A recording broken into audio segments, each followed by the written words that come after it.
You have found that the individual may act on the universal, and that the result of this action and interaction is cause and effect. Thought, therefore, is the cause, and the experiences with which you meet in life are the effect. Eliminate, therefore, any possible tendency to complain of conditions as they have been or as they are, because it rests with you to change them and make them what you would like them to be. Direct your effort to a realization of the mental resources always at your command, from which all real and lasting power comes. Persist in this practice until you come to a realization of the fact that there can be no failure in the accomplishment of any proper object in life if you but understand your power and persist in your object, because the mind forces are ever ready to lend themselves to a purposeful will in the effort to crystallize thought and desire into actions, events, and conditions. Whereas in the beginning of each function of life and each action is the result of conscious thought, the habitual actions become automatic, and the thought that controls them passes into the realm of the subconscious. Yet it is just as intelligent as before. It is necessary that it becomes automatic or subconscious in order that the self-conscious mind may attend to other things. The new actions will, however, in their turn, become habitual, then automatic, and then subconscious, in order that the mind again may be freed from this detail and advanced to still other activities. When you realize this, you will have found a source of power which will enable you to take care of any situation in life which may develop. And now part 3. The necessary interaction of the conscious and subconscious mind requires a similar interaction between the corresponding systems of nerves. Judge Troward indicates the very beautiful method in which this interaction is effected. He says, and I quote, "The cerebrospinal system is the organ of the conscious mind, and the sympathetic is the organ of the subconscious. The cerebrospinal is the channel through which we receive conscious perception from the physical senses and exercise control over the movements of the body. This system of nerves has its center in the brain." End quote. The sympathetic system has its center in a ganglionic mass at the back of the stomach known as the solar plexus, and is the channel of that mental action which unconsciously supports the vital functions of the body.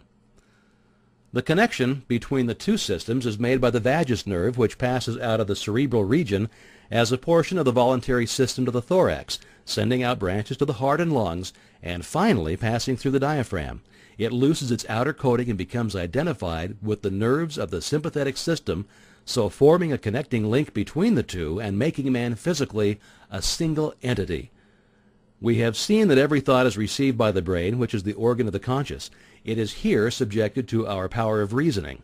When the objective mind has been satisfied that the thought is true, it is sent to the solar plexus, or the brain of the subjective mind, to be made into our flesh, to be brought forth into the world as reality. It is then no longer susceptible to any argument whatever. The subconscious mind cannot argue, it only acts. It accepts the conclusions of the objective mind as final. The solar plexus has been likened to the sum of the body because it is a central point of distribution for the energy which the body is constantly generating. This energy is very real energy, and this sun is a very real sun, and the energy is being distributed by very real nerves to all parts of the body and is thrown off in an atmosphere which envelops the body. If this radiation is sufficiently strong, the person is called magnetic. He is said to be filled with personal magnetism. Now, such a person may wield an immense power for good. His presence alone will often bring comfort to the troubled minds with which he comes in contact. When the solar plexus is in active operation and is radiating life, energy, and vitality to every part of the body and to every one whom he meets, the sensations are pleasant. The body is filled with health, and all with whom he comes in contact experience a pleasant sensation. If there is any interruption of this radiation, the sensations are unpleasant. The flow of life and energy to some part of the body is stopped, and this is the cause of every ill to the human race, physical, mental, or environmental. Physical, because the sun of the body is no longer generating sufficient energy to vitalize some part of the body. Mental, because the conscious mind is dependent upon the subconscious mind for the vitality necessary to support its thought. And environmental, because the connection between the subconscious mind and the universal mind is being interrupted. The solar plexus is the point at which the part meets with the whole, where the finite becomes infinite, where the uncreate becomes create, the universal becomes individualized, the invisible becomes visible. It is the point at which life appears, and there is no limit to the amount of life an individual may generate from this solar center. This center of energy is omnipotent because it is the point of contact with all life and all intelligence. It can therefore accomplish whatever it is directed to accomplish, and herein lies the power of the conscious mind. The subconscious can and will carry out such plans and ideas as may be suggested to it by the conscious mind. Conscious thought, then, is the master of this sun center from which the life and energy of the entire body flows, and the quality of the thought which we entertain determines the quality of the thought which this sun will radiate, and the character of the thought which our conscious mind entertains will determine the character of the thought which this sun will radiate, and the nature of the thought which our conscious mind entertains will determine the nature of thought which the sun will radiate, and consequently will determine the nature of the experience which will result. It is evident, therefore, that all we have to do is let our light shine. The more energy we can radiate, the more rapidly shall we be enabled to transmute undesirable conditions into sources of pleasure and profit. The important question, then, is how to let this light shine and how to generate this energy. Non-resistant thought expands the solar plexus. Resistant thought contracts it. Pleasant thought expands it. Unpleasant thought contracts it. Thoughts of courage, power, confidence, and hope all produce a corresponding state. But the one arch enemy of the solar plexus which must be absolutely destroyed before there is any possibility of letting any light shine is fear. This enemy must be completely destroyed. He must be eliminated. He must be expelled forever. He is the cloud which hides the sun, which causes a perpetual gloom. It is this personal devil which makes men fear the past, the present, and the future, fear themselves, their friends, and their enemies, fear everything and everybody. When fear is effectually and completely destroyed, your light will shine. The clouds will disperse, and you'll have found the source of power, energy, and life.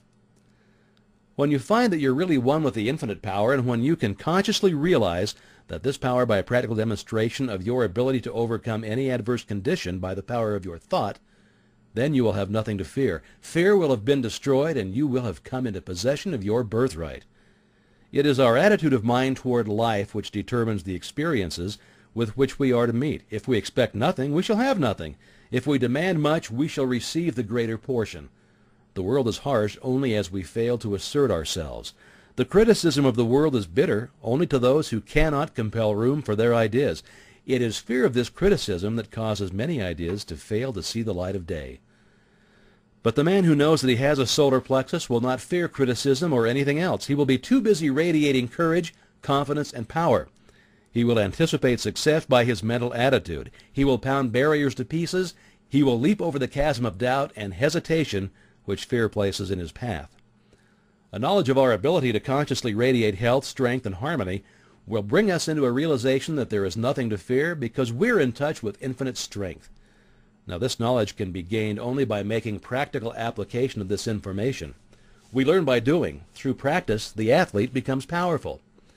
As the following statement is of considerable importance, I will put it in several ways so that you cannot fail to get the full significance of it. If you are religiously inclined, I would say that you can let your light shine. If your mind has a bias toward physical science, I would say that you can wake the solar plexus. Or if you prefer the strictly scientific interpretation, I will say that you can impress your subconscious mind. I've already told you what the result of this impression will be. It is the method in which you are now interested. You've already learned that the subconscious is intelligent and that it is creative and responsive to the will of the conscious mind. What then is the most natural way of making the desired impression? Mentally concentrate on the object of your desire. When you are concentrating, you are impressing the subconscious. This is not the only way, but it is a simple and effective way, and the most direct way, and consequently the way in which the best results are secured. It is the method which is producing such extraordinary results that many think that miracles are being accomplished. It is the method by which every great inventor, every great financier, every great statesman has been enabled to convert the subtle and invisible force of desire, faith, and confidence into actual, tangible, concrete facts in the objective world. The subconscious mind is a part of the universal mind. The universal is the creative principle of the universe. A part must be the same in kind and quality as the whole.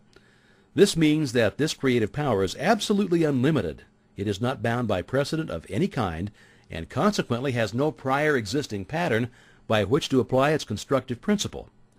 We have found that the subconscious mind is responsive to our conscious will, which means that the unlimited creative power of the universal mind is within control of the conscious mind of the individual.